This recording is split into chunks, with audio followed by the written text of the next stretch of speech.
Alors bonjour à tous, je suis sur la réalisation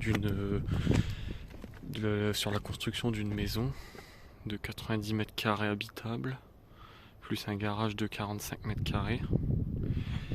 Et donc je suis en train de réaliser le drainage. Donc c'est un drainage périphérique. Donc en fait, pour réaliser un drainage, j'ai réenduit tous les murs avec un ciment classique pour dire de ne plus avoir d'interstice entre les parpaings. Ensuite, j'ai passé du Weber Dry.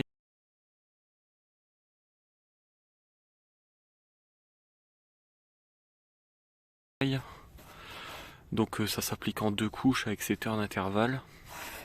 Donc ça permet de faire une étanchéité. C'est ce qu'on appelle un cuvelage. Ensuite, sur le pied de la fondation, j'ai réalisé une semelle avec une pente de 0,5 cm par mètre et avec une forme de... Ici on voit bien une forme de U pour que l'eau elle puisse s'écouler donc le long de la paroi, descendre le long de la paroi, arriver dans cette forme de U, suivre tout le long de la fondation cette forme. Ici on a un coude. Normalement il faut mettre 2 coudes à 45. Mais là j'ai pas pu, donc j'ai mis un coude à 90.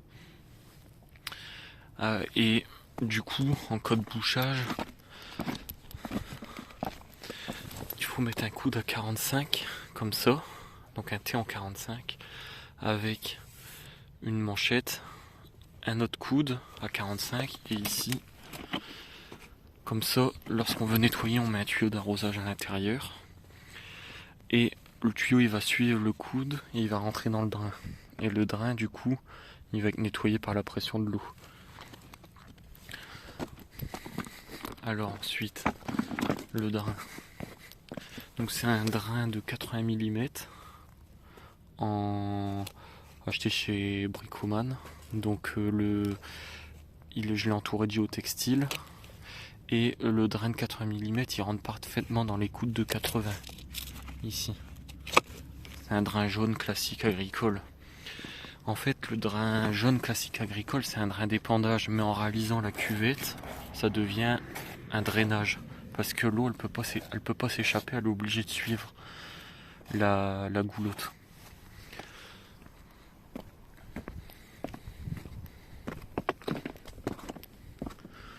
Ensuite, ici, en plus du Weber Dry, je mets donc c'est un Delta MS. Donc sur tout la périphérie, avec le gaufrage vers le mur. Comme ça, l'eau qui va s'écouler ici, elle va longer le mur et elle va pouvoir arriver jusqu'au drainage. Donc ensuite, là ici on voit le drainage. Je mets un géotextile comme ça qui remonte sur le Delta MS et un petit lit de cailloux drainant pour dire que le sable tout ça puisse pas passer dans le drain pour pas qu'il se salit trop vite sur toute la longueur. Et ensuite on va replier comme ceci pour dire de faire une poche.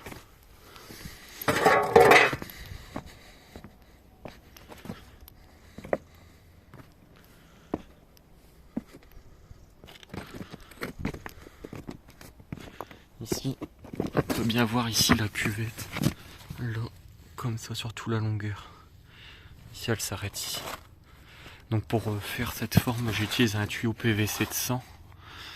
Donc je fais un béton assez dur, mais pas trop non plus. Comme ça, quand je passe le PVC de 100, ça donne une forme.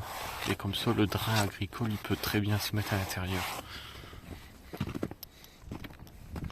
C'est ce type de drain ici.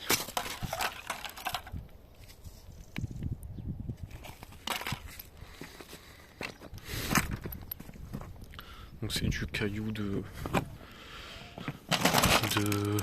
11 par 11-20. Donc Faut surtout mettre un petit lit de cailloux pour dire que ça soit bien drainant.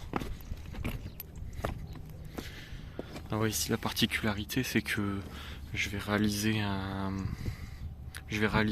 petit comment appeler ça, entourage en bordure, parce que là c'est mes deux aérations de vide sanitaire, et du coup comme ici ça va former une cuvette, j'ai percé le tuyau avec la meuleuse, j'ai fait des traits et je l'ai entouré de comment ça s'appelle ça, de géotextile, pour dire que les impuretés ils passent pas dedans, comme ça va vider la cuvette si elle se remplit d'eau et ça va partir dans le drain. Donc le drain je le fais arriver jusqu'ici. Bon, ici j'ai pas pu prolonger la cuvette, du coup je vais mettre un lit de cailloux pour longer la terrasse, et ici il va y avoir un regard aussi pour nettoyer le drain.